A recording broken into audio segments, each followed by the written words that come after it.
हमारी पार्टी फिर कोई अंतिम निर्णय लेगी कि हमें अब केंद्र की सरकार को बाहर से समर्थन जारी रखना है या नहीं रखना।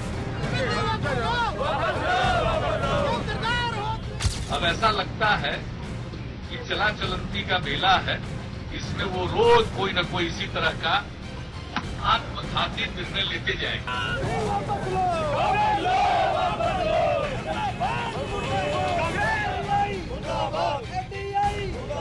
समाजवादी पार्टी ने पहले भी कहा है कि एफडीआई के पक्ष में समाजवादी पार्टी नहीं है।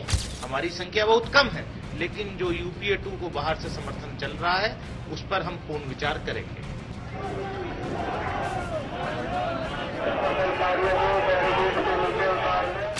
ये सरकार भ्रष्टाचार, घोटाले में आकंठ डूबी हुई है और जानबूझकर ध्यान बटाने के लिए बिना किसी भारत को अधिक फायदा हुए विदेशी तत्वों के दबाव में ऐसा किया जा रहा है। अपनी एक इंटरनेशनल इमेज को सुधारने के लिए यह इस प्रकार के फैसले जल्दबाजी में ले रहे हैं और मेरा तो यह भी कहना है कि विदेशी ताकतों के दबाव में इस प्रकार के फैसले लिए जा रहे हैं। मेरा ये सीधा आरोप है। Not in favor of that. Though we will not implement in Kerala.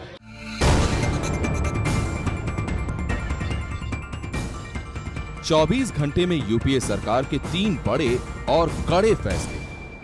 महज 2 दिनों में मनमोहन सिंह के डीजल, रसोई गैस और विदेश निवेश पर 3 अहम फैसलों ने उन्हें बना दिया है देश का सिंघम।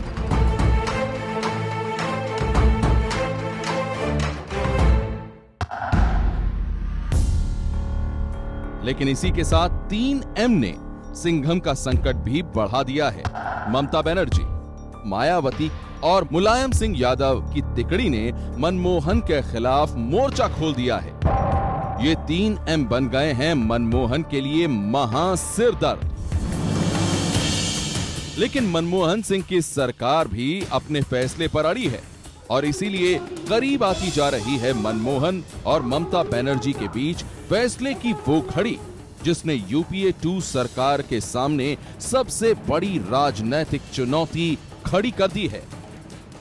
10 अक्टूबर को हमारी पार्टी राष्ट्रीय कार्यकारिणी की बैठक बुलाएगी और उस बैठक में तो केंद्र सरकार के अभी तक के जो जन विरोधी जो फैसले हैं उनके ऊपर विचार विमर्श करेगी और विचार विमर्श करने के बाद हमारी पार्टी फिर कोई अंतिम निर्णय लेगी कि हमें अब केंद्र की सरकार को बाहर से समर्थन जारी रखना है या नहीं रखना है।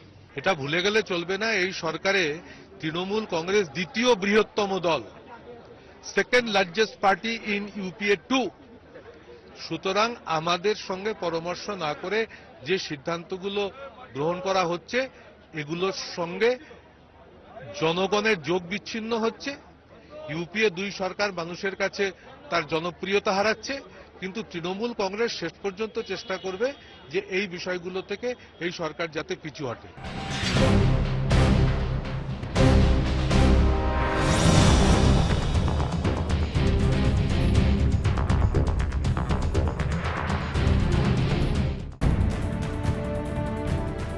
विदेशी निवेश के मुद्दे पर बड़ा फैसला लेकर अपने विरोधियों को ही नहीं सहयोगियों को भी चौंकाने वाले मनमोहन सिंह के इस कदम ने उनकी सरकार को ही दांव पर लगा दिया है। लेकिन सहयोगियों की धमकी के बावजूद मनमोहन मैदान में अड़े हुए हैं। बताया जा रहा है कि मनमोहन सिंह ने कहा है कि यदि जाना ही होगा तो लड़कर जाएंगे। उन्होंने कहा कि बड़े फैसले लेने का वक्त आ गया है। हम जानते हैं कि इसका विरोध होगा, लेकिन हम विरोध का सामना करने को तैयार हैं। हमें सत्ता से हटना भी पड़ा तो हम लड़ते हुए सत्ता से जाएंगे। मतलब साफ है कि आर पार की जंग के मूड में हैं Manmohan Singh. Because exports prospects are not very encouraging, the plan projects a current account deficit of 2.9% of GDP. This must be financed mainly through foreign direct investment and foreign institutional investment flows so that reliance on external debt is contained. I believe we can attract the financing we need, provided our fiscal deficit is seen to be coming under control and the growth momentum is regained.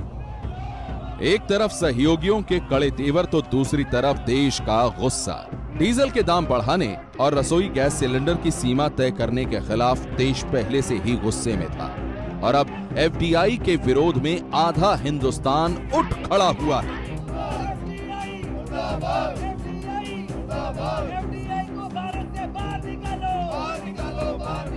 Manmohan सरकार ने शुक्रवार को multi brand retail market में 51% विदेशी निवेश को मंजूरी दे दी। यही नहीं, सरकार ने एयरलाइंस, ब्रॉडकास्टिंग और पावर एक्सचेंज में भी एफडीआई को हरी झंडी दिखा दी है। उधर जली भुनी ममता बनर्जी ने शुक्रवार को ही मनमोहन सरकार को 72 घंटे में रोल बैक का अल्टीमेटम दे दिया। ममता यहीं नहीं रुकी, उन्होंने सरकार को आखिरी फैसले की धमकी तक दे डाली। लेकिन मनमोहन हैं कि मैदान में डटे हैं।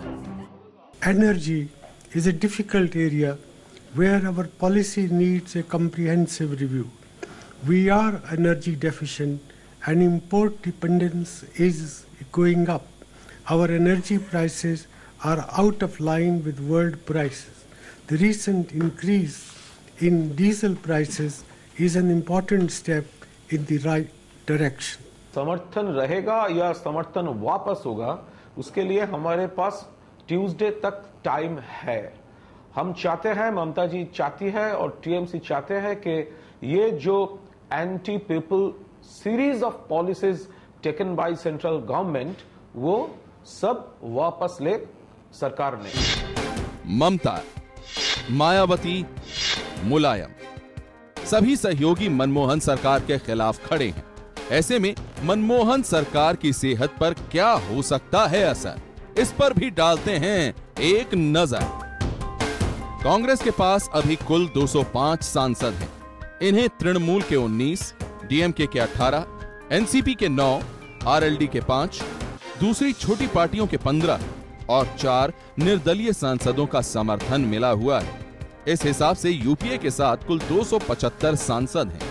इसके अलावा यूपीए को 4 पार्टियां बाहर से समर्थन दे रही हैं, जिसमें समाजवादी पार्टी के 22 सांसद, बहुजन समाजवादी पार्टी के 21 सांसद, राष्ट्रीय जनता दल के 4 सांसद और जेडीएस के 3 सांसद हैं।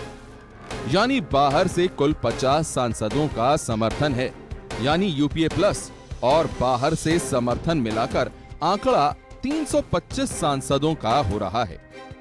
इसमें से ममता के 19, मुलायम के 22, मायावती के 21 और जेडीएस के 3 सांसद मिलाकर कुल 65 सांसद बाहर हो जाएंगे, तो यूपीए सरकार के पास सिर्फ 260 सांसद ही रह जाते हैं और ये आंकड़ा बहुमत से 11 सांसद दूर है। इस वक्त लोकसभा में सांसदों की संख्या 541 है। अगर मुलायम सिंह यादव और ममता बनर्जी सपोर्ट विड्रॉ भी करते हैं तो भी सरकार के पास 288 सीटें बच जाएंगी। कहीं ना कहीं अगर तीनों विड्रॉ करते हैं तो सरकार के लिए खतरे की घंटी है।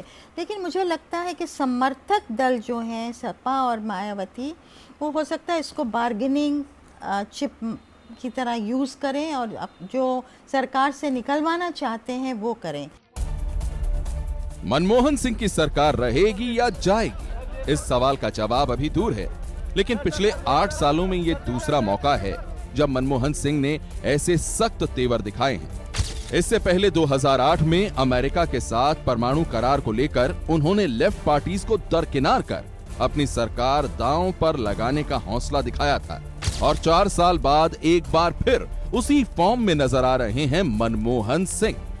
यूपीए 2 सरकार के विदेशी निवेश का ये फैसला साफ इशारा है कि आर्थिक सुधारों की जो गाड़ी यूपीए 1 में पटरी से उतर गई थी, वो वापस ट्रैक पर लौटने वाली है। विदेशी पूंजी देश में आए तो उसके आधार पर देश में आर्थिक विकास होगा, ये समझ जो है सरकार की, वो अपने आप में ही गलत है। पिछले 1 साल में सरकार ने 5,28,000 करोड़ रुपए की टैक्स की छूट दी। इस आधार पर कि इस टैक्स के छूट की वजह से इन्वेस्टमेंट बढ़ेगा देश में और उसके आधार पर आर्थिक विकास होगी। लेकिन हुआ क्या, आपके मैन्युफैक्चरिंग की रेट ऑफ ग्रोथ जो है 0.1%। ये डिसीजंस अगर उस टाइम लिए होते थे जब समय उनके साथ था तो बहुत फर्क पड़ता था। मुझे लगता है गलत समय पे अर्थतंत्र की ऐसी मजबूरियां थी कि उन्होंने ये डिसीजन लिए हैं कि जब आदमी को सब जगह से मार पड़ रही है तो फिर वो एक गुस्से में आके एक रिएक्शन देता है। ये ऐसा रिएक्शन है, मुझे लगता है कि एक सर्वाइवल की लड़ाई के लिए प्राइम मिनिस्टर ने ऐसे डिसीजन लिए हैं। मनमोहन सिंह के फॉर्म में आने के पीछे एक सबसे बड़ी वजह ये बताई जा रही है कि S&P यानी स्टैंडर्ड्स एंड पुअर्स की एक रेटिंग आने वाली है, जिसमें डर था कि भारत को जंक स्टेट बता दिया जाता। मतलब एक ऐसा देश जहां पूंजी लगाने का मतलब है पूंजी डुबाना। अगर ऐसा होता तो इसका जबरदस्त असर देश की अर्थव्यवस्था पर पड़ता, क्योंकि इससे एक तो देश में हो रहा विदेशी पूंजी निवेश रुक जाता और दूसरा विदेशी कंपनियां भारत से पूंजी निकाल लेती। ऐसा होने पर $1 का दाम 70 रुपए पहुंच जाता, यानी अर्थव्यवस्था पूरी तरह से चरमरा जाती। इसीलिए इतना सख्त फैसला मनमोहन सरकार की मजबूरी बन गया। जो विदेशी तत्वों के दबाव में फैसला किया गया है वो बहुत बड़ा हितकर काम हुआ है। कुछ हजार लोगों को नौकरी मिलेगी और 5 करोड़ की संख्या में जो लोग, उनके परिवार इस खुदरा पर अपनी आजीविका चलाते हैं, उन लोगों को बहुत परेशानी होगी। ये सरकार भ्रष्टाचार, घोटाले में आकंठ डूबी हुई है और जानबूझकर ध्यान बटाने के लिए बिना किसी भारत को अधिक फायदा हुए विदेशी तत्वों के दबाव में ऐसा किया जा रहा है। ये बहुत दुर्भाग्यपूर्ण है। Draft 12th 5-year plan. Manmohan Singh का अचानक इतना बड़ा और सख्त फैसला पूरे देश को चौंका रहा है, लेकिन अपने दूसरे कार्यकाल में एक मजबूर प्रधानमंत्री के तौर पर मशहूर हो चुके मनमोहन के लिए यह फैसला क्यों जरूरी बन गया है, इसकी पड़ताल हम और भी करेंगे आगे। लेकिन उससे पहले आपको दिखाते हैं कि कैसे चंद महीने तक सरकारी घोटालों के आरोपों से घिरे प्रधानमंत्री मनमोहन सिंह खुद को बताते रहे हैं मजबूर। हाल के वक्त में कई गंभीर आरोप भ्रष्टाचार के आपकी सरकार पर लगे। कभी आपको ऐसा लगा कि प्रधानमंत्री होने के नाते इसकी नैतिक जिम्मेदारी आप पर आती है? मुझे अपनी जिम्मेदारी का एहसास है, इसमें आपको कोई शक नहीं होना चाहिए। लेकिन मेरी कुछ मजबूरियां भी हैं। कोलिशन पॉलिटिक्स में बहुत कुछ सहना पड़ता है। बहुत से मुद्दों पर आम राजनीतिक सहमति न होने के कारण हम ऐसा नहीं कर पा रहे। यूपीए 2 की अपनी गठबंधन सरकार को लेकर प्रधानमंत्री मनमोहन सिंह की मजबूरियों की लिस्ट बहुत लंबी रही है। भ्रष्टाचार के मुद्दे से लेकर लोकपाल और फिर दिनों दिन बढ़ती महंगाई की मार तक मनमोहन सिंह की आवाज एक ही सुर में देश को सुनाई देती रही है। यही वजह है कि ये सवाल भी देश के सामने आकर खड़ा हुआ कि आखिर मनमोहन सिंह इतने मजबूर प्रधानमंत्री क्यों बने हुए हैं। इन्फ्लेशन से भारत की जनता को तकलीफ होती है, लेकिन ये पिछले 1.5-2 साल की बात है और इसके लिए बहुत हद तक international crisis, particularly the crisis in petroleum products, लेकिन मेरा विश्वास है कि आने वाले दिनों में खास तौर पर दिसंबर तक हम इन्फ्लेशन की दर जो है उसे तकरीबन 5 या 6% के करीब ले जा पाएंगे। महंगाई पर काबू पाना किसी भी सरकार की अहम जिम्मेवारी होती है। 2009 में दूसरी बार यूपीए सरकार की कमान संभालने वाले प्रधानमंत्री मनमोहन सिंह की गठबंधन सरकार को लेकर मजबूरियां अचानक 3 साल बाद क्यों हवा में फुर्र हो गईं? Exports prospects are not very encouraging. इसका जवाब तलाशना ज्यादा मुश्किल नहीं है। उनको लगता है कि जो उनकी जो एक जो एक इतिहास के पन्नों पे क्या लिखा जाएगा कि वो फ्लॉप पीएम है, ऐसा माना जाएगा। तो फिर पीएम ने सोचा मेरी सबसे बड़ी ताकत क्या है, अर्थशास्त्र। तो वो सोचते हैं चलो मैं एक और दाव खेलता हूँ, अगर अर्थशास्त्र में कुछ अच्छा हो जाए, कुछ ग्रोथ बन जाए, 5% की जगह 6.5% पे भी हम चले जाए या 7% हो जाए तो उनका नाम हो जाएगा।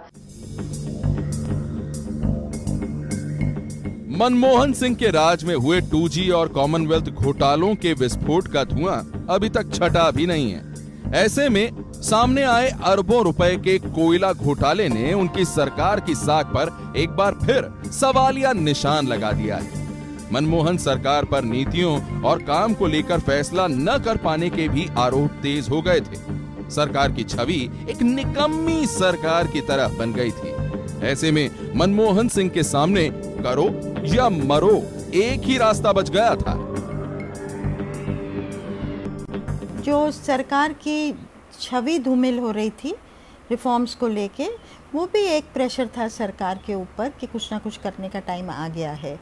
कॉर्पोरेट इंडिया तो वैसे ही मांग कर रहा था इसको लेके, तो प्रधानमंत्री की अपनी छवि पे भी बहुत असर हुआ था और मिडिल क्लास इंडिया में भी उनका एकदम जैसे कहाँ तो वाहवाही हो रही थी और कहाँ अब उनको कहा जा रहा था कि बिल्कुल ही कमज़ोर प्रधानमंत्री हैं।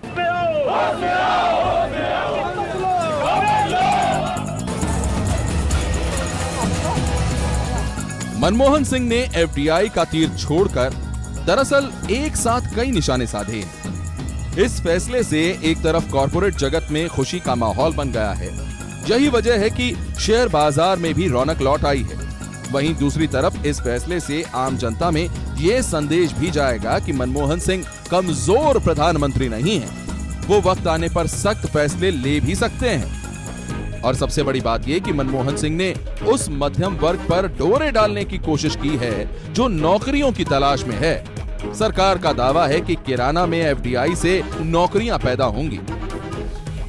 जाहिर है मनमोहन सिंह और उनकी कांग्रेस पार्टी की नजरें 2014 के लोकसभा चुनाव पर टिकी हैं।